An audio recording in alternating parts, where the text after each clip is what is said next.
কমিটির সামনে চ্যালেঞ্জ নেই, আমাদের প্রত্যাশা আছে।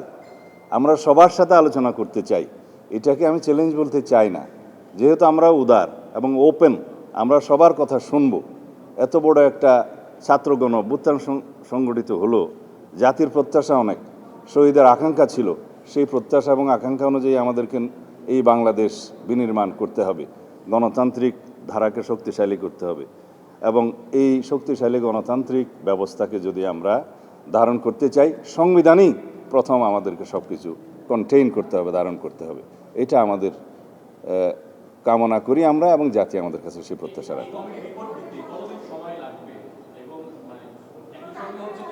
আমরা কেবল বসলাম, আমরা যাদের সাথে আলোচনা করার জন্য আজকে ডিসাইড করব, বা পরেও আরও আলোচনার জন্য কোনো শ্রেণী আসতে পারে, বা কেউ আগ্রহ প্রকাশ করতে পারে, সকল শ্রেণী পেশার মানুষ, পেশাজীবীরা আলোচনা করতে আগ্রহ প্রকাশ করতে পারে, আমরা তাদের সবার সাথে আলোচনা করব। সুতরাং সময়টা এখনই নির্ধারণ করে বলতে পারবো না।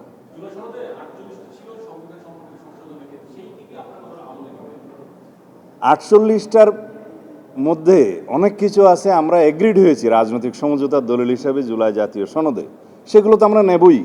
আর যেগুলোতে আমরা নোট অফ ডিসেন্ট দিয়েছি, সেগুলো নোট অফ ডিসেন্ট আকারে নেব। এর বাইরেও আমাদের অনেক বক্তব্য আছে, আমাদের নির্বাচনী ইশতেহারে আছে, সেগুলো আমরা ধারণ করব, যেগুলো জুলাই জাতীয় সনদে প্রতিফলিত হয়নি, আলোচিত হয়েছিল, হয়তো প্রতিফলিত হয়নি, সেগুলো আমরা আলোচনা করেই নেব। ধন্যবাদ।